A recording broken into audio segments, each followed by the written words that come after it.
ایک وقت تھا جب آسمان میں ایک عجب تلاطم تھا اور نظام شمسی کی حرکت میں ایک قدیم راز چھپا تھا۔ یہ منظر کبھی کسی کے تصور میں بھی نہیں آ سکا تھا کہ سورج کے گرد گھومتے ان 8 عظیم سیاروں کے مدار میں ایک دن ایک ایسا نظارہ ہوگا جسے دیکھ کر انسانوں کی روح تک لرز جائے گی۔ یہ واقعہ بہت پہلے کا تھا، شاید اس وقت جب زمین پر زندگی کا آغاز بھی نہیں ہوا تھا۔ ایک دن آسمان میں پورے نظام شمسی کے سیارے ایک سیدھی قطار میں آ کر زمین کی طرف بڑھنے لگے۔ یہ منظر اتنا نایاب اور افسانوی تھا کہ تاریخ کے صفوں پر اسے صرف ایک قصہ سمجھا گیا، لیکن وہ قصہ سچ تھا اور اس کے آثار آج بھی خلا میں چھپے ہیں۔ اس دن سیاروں کا اجتماع کسی بڑی قوت کے زیر اثر تھا۔ عطارد، زہرہ، مریخ، مشتری، زحل، یورینس اور نیپچون، تمام سیارے سورج کی سمت میں اس طرح قطار بند ہوئے کہ زمین کے باشندے لمحوں کے لیے حیرت سے جم گئے۔ یہ منظر ایک انوکھے لمحے کی علامت بن گیا جس میں آسمان پر ایک جادوئی لکیریں بنی اور وقت بھی جیسے رک سا گیا۔ پھر 28 تاریخ 2025 کی عطارد کی شمولیت نے اس منظر کو ایک نئی شکل دے دی۔ مہینہ فروری کا یہ آسمانی نظارہ جو زمین سے دکھائی دینے والا تھا ایک بار پھر موجود ہے، کسی جادوگر کی طرح۔ یہ نظام شمسی کے سیاروں کی قدرتی صف بندی کی صورت میں ہمارے سامنے آئے گا، مگر یہ صرف ایک نظر نہیں بلکہ اس کی گہرائی میں ایک طاقتور قوت کا راز ہے جو وقت کے ساتھ جڑا ہوا ہے۔ یہ منظر اب ایک خواب کی طرح ہے مگر حقیقت میں تبدیل ہو چکا ہے۔ زمین سے ہم نے وہی منظر دوبارہ دیکھنا ہے جو کبھی ماضی کی کہانیوں میں چھپ گیا تھا، اور جیسے ہی آسمان پر یہ سیارے قطار میں آتے ہیں، یہ واقعہ ہمیں یاد دلاتا ہے کہ کائنات میں کچھ چیزیں ایسی بھی ہیں جو وقت کی دھار کو مات دے دیتی ہیں اور وہ ہمیشہ ہماری نظر سے چھپی رہتی ہیں۔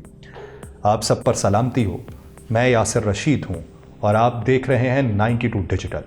ناظرین، فلکیات میں دلچسپی رکھنے والے افراد کے لیے فروری میں ایک نایاب نظارہ متوقع ہے، جب نظام شمسی کے 7 سیارے آسمان پر ایک سیدھی قطار میں نظر آئیں گے۔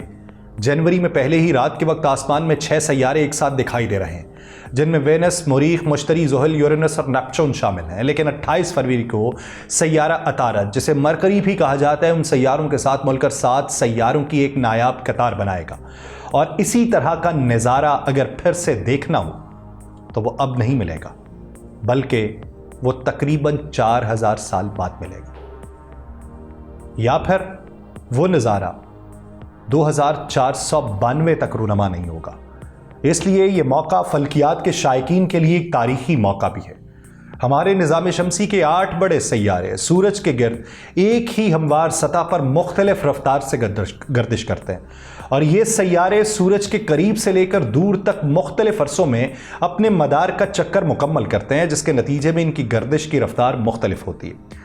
سیارہ عطارد جو سورج کے قریب ترین ہے، صرف 88 دنوں میں اپنے مدار کا چکر مکمل کرتا ہے۔ اس کے برعکس نیپچون کو سورج کا ایک چکر لگانے میں تقریباً 165 سال لگ جاتے ہیں۔ یہ مختلف رفتاریں بعض اوقات ایسی صورتحال پیدا کرتی ہیں جس میں کئی سیارے سورج کی ایک ہی سمت میں قطار میں آ سکتے ہیں۔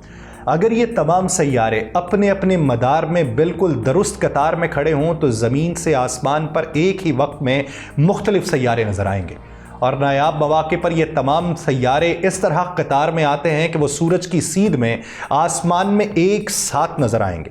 اس منظر کو گرہن کے دوران ایک خیالی لکیر کے طور پہ دیکھا جا سکتا ہے جو سورج کے ظاہری راستے کی نشاندہی کرتی ہے۔ عطارد، زہرہ، مریخ، مشتری اور زحل ایسے سیارے ہیں جو اتنے روشن ہیں کہ جنوری کی واضح راتوں میں انہیں کھلی آنکھ سے دیکھا جا سکتا ہے۔ ان سیاروں کی روشنی اس قدر زیادہ ہوتی ہے کہ وہ آسمان پر واضح طور پہ دکھائی دیتے ہیں۔ دوسری طرف یورینس اور نیپچون بھی وہاں موجود ہیں، لیکن ان کو دیکھنے کے لیے دوربین یا ٹیلیسکوپ کی ضرورت پڑتی ہے، کیونکہ یہ سیارے زیادہ دور اور مدھم ہیں۔ یہ سیارے سیدھی قطار میں نہیں ہوتے بلکہ وہ اپنے مداروں کی مختلف دوریوں کی وجہ سے آسمان پر ایک قوس کی شکل میں دکھائی دیتے ہیں۔ 28 فروری کو جب عطارد بھی ان میں شامل ہو جائے گا تو ایک نیا اور نایاب منظر دیکھنے کو ملے گا جو زمین سے واضح طور پہ نظر آئے گا۔ برطانیہ کی 5th سٹار لیبس کی سائنس کمیونیکیٹر اور ماہر فلکیات جینیفر میلڈ نے یہ بتایا ہے کہ سیاروں کو اپنی آنکھ سے دیکھنا ایک خاص تجربہ ہے۔ ان کے مطابق اگرچہ ہم گوگل پہ جا کے ان تمام سیاروں کا شاندار نظارہ حاصل کر سکتے ہیں، لیکن جب آپ انہیں خود دیکھتے ہیں تو وہ فوٹون آپ کی آنکھوں تک پہنچنے کے لیے خلا میں لاکھوں یا اربوں کلومیٹر کا سفر کرتے ہیں، جو اس منظر کو اور بھی خاص بناتا ہے۔ یہ سوال کہ سیاروں کی صف بندی زمین پر کوئی اثرات مرتب کرتی ہے، یہ ایک دلچسپ موضوع بن چکا ہے، لیکن اس پر سائنسی نقطۂ نظر سے اختلافات پائے جاتے ہیں۔ کچھ سائنسدانوں نے یہ مشورہ دیا ہے کہ سیاروں کی صف بندی شمسی سرگرمی پر اثر انداز ہو سکتی ہے، لیکن زیادہ تر دعوے جو ہیں وہ سائنسی بنیادوں پر کمزور یا غیر ثابت ہوئے ہیں۔ 2019 میں محققین نے یہ تجویز پیش کی تھی کہ سیاروں کی صف بندی سورج کی سرگرمی پر اثر انداز ہو سکتی ہے۔ سورج کی 11 سالہ چکر کی سمجھ کے بارے میں ایک اہم سوال یہ ہے کہ اس کی بڑھتی اور کم ہوتی سرگرمی کا اصل سبب کیا ہے۔ جرمنی کے شہر ڈریسڈن کے ہیلم ہالٹرز ریسرچ سینٹر کے سائنٹسٹ فرینک سٹیفنی کا یہ ماننا ہے کہ زہرہ، زمین اور مشتری کی مشترکہ کشش ثقل کی قوتیں اس کا جواب ہو سکتی ہیں۔ سٹیفنی کے مطابق اگرچہ ہر سیارے کی لہریں سورج پر بہت چھوٹی ہوتی ہیں، لیکن جب 2 یا زیادہ سیارے سورج کے ساتھ سیدھ میں آ جاتے ہیں تو وہ ایک ساتھ مل کر سورج کے اندر چھوٹی گردشوں کا سبب بن سکتے ہیں، جنہیں راسبی ویوز کہا جاتا ہے۔ ان لہروں کا اثر موسمی واقعات جیسے طوفانوں اور اینٹی سائیکلونز کی صورت میں زمین پر محسوس ہوتا ہے، اور اسی طرح سورج میں بھی یہ لہریں سورج کی سرگرمی کے اوپر اثر ڈال سکتی ہیں، لیکن اس خیال کی پوری حمایت نہیں کی جاتی۔ جرمنی کے Max Planck Institute for solar system research کے شمسی سائنٹسٹ رابرٹ کیمرون کا یہ کہنا ہے کہ مشاہداتی شواہد کے مطابق سیارے سورج کی شمسی سرگرمی کا سبب نہیں بنتے، اور دونوں کے درمیان کسی ہم آہنگی کا کوئی ثابت ثبوت نہیں ہے۔ اس لحاظ سے اس بات کا قوی امکان ہے کہ سیاروں کی صف بندی کا اثر شمسی سرگرمی پر اتنا واضح نہیں ہوگا جتنا کہ بعض مفروضات میں دعویٰ کیا گیا۔ جنوری اور فروری کے دوران یہ نایاب سیاروں کی صف بندی کا منظر کرۂ ارض کے مختلف مقامات سے اس وقت تک دکھائی دے گا جب تک موسم اور آلودگی اس کی اجازت دیں گے۔ ناسا کی رپورٹ کے مطابق جنوری میں رات کے ابتدائی اوقات میں آپ جنوب مغرب میں وینس اور زحل، مشتری کے اوپر اور مشرق میں مریخ کو دیکھ سکتے ہیں۔ یورینس اور نیپچون بھی اس صف بندی کا حصہ ہیں، لیکن انہیں دیکھنے کے لیے آپ کو دوربین کی ضرورت ہوگی۔ اس منظر کو دیکھنے کا بہترین وقت غروب آفتاب کے فوراً بعد ہوتا ہے، لیکن آپ کو یہ بات ذہن میں رکھنی چاہیے کہ ہر سیارے کے عروج کے اوقات آپ کی موجودگی کے مقام کے لحاظ سے مختلف ہوں گے۔ 28 فروری کو عطارد اس صف بندی میں شامل ہو جائے گا جو اس منظر کا خاص سرپرائز ہوگا، اور ماہرین کا مشورہ یہ ہے کہ اس نادر منظر کا بھرپور لطف اٹھانے کے لیے آپ تاریک اور صاف جگہ پر جائیں، جیسے دیہی یا پہاڑی علاقے جہاں آسمان صاف نظر آ سکے۔ اس کے علاوہ موسم کی صورتحال چیک کرنا بھی ضروری ہے تاکہ یہ یقینی بنایا جا سکے کہ اس دن آسمان صاف ہو۔